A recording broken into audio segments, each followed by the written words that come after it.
I just got done shopping at my local Lidl, however you pronounce it. Got some breakfast, literally bringing home the bacon. That's just the arrangement that we had. I bring home the bacon, she makes me breakfast, you know what I'm saying? But I was thinking about this video like all week, but I didn't really know how to articulate it until just now.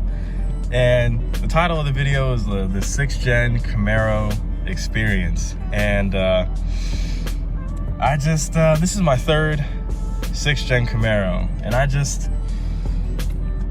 I can't get away from these cars, bro. Like Camaros are just so nice. Like, they're just such good cars. And like, if you get the correct spec, you can definitely get a luxurious muscle car in a way. Like, I loved my 2LT because it had all the entertainment. You had the, you know, heated and cooled seats and stuff, and then you had the sunroof too. 6th gens for me are like dream cars. Like, they're legit dream cars. Like, they're just so nice, they look good, they sound good, they just check every box that I have for a daily driver. And you know, even if you keep these cars stock, they're still really good cars. And I was thinking about like my personal experience with the 6th gen and the 5th gen that I had.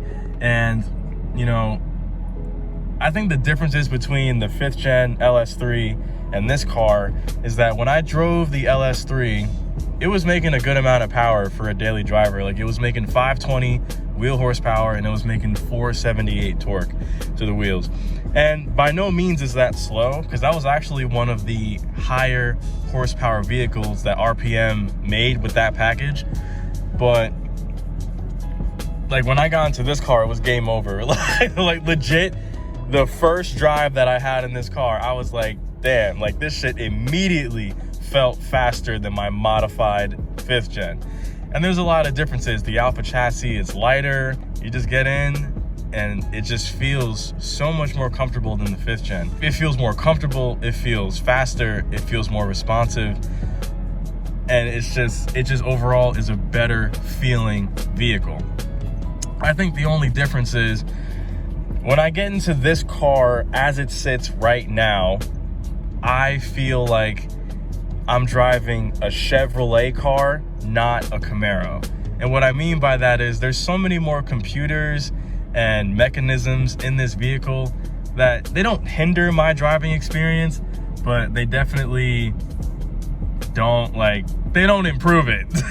You know, it's just like when I got into the 5th gen, I could just get in and I could swing that car, I could do burnouts, I could do whatever I wanted. And you can do that in this car too, but the computers are gonna try to stop you, and that's the kind of boring part.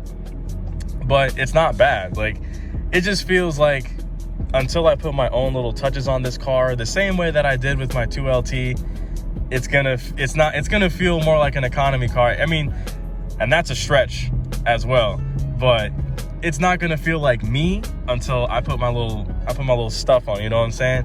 So yeah, but that was all I really had to say, man. Like, there's so many differences that I'm not pointing out, like the infotainment, the digital gauge cluster. Like, that's kind of why I bought this car, is just so I can maintain the creature comforts that I had in my LTG in a new car, you know. And it just happened to be another Camaro, and I don't think I will ever deviate from the Camaro, because Mustangs, they have that tiny ass screen, and it's not for me.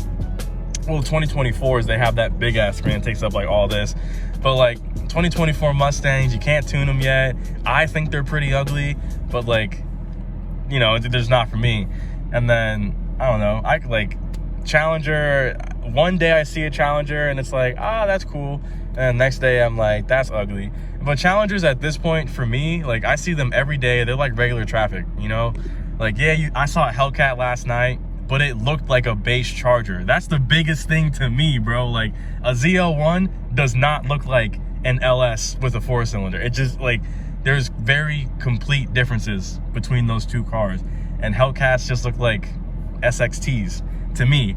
So, not that it matters, but like, that's just me. But yeah, I'm gonna start modifying this car. First thing I gotta do, the first thing anyone should do with their car is put an exhaust on it. This thing it's not quiet, but it's not like super loud like how my cars normally are.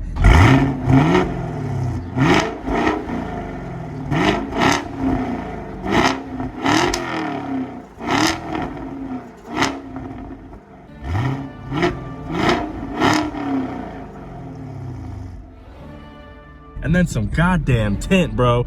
Like, bruh, that needs to be a lot darker. I usually do 5% on the sides, and then I'll probably do like 40 or like 50% on the windshield, because I get into this car sometimes when I park it in the sun, it's just hot as hell, bro. Like, too much for me. But yeah, I do have my Valvetronic exhaust on the way. Well, it should be delivered today, actually. I got the email, and then I got some new exhaust tips for this car, and my headers and X-pipe should be in on Monday. So it's Saturday right now, so hopefully an exhaust video before I go on vacation to Delaware in like 2 weeks.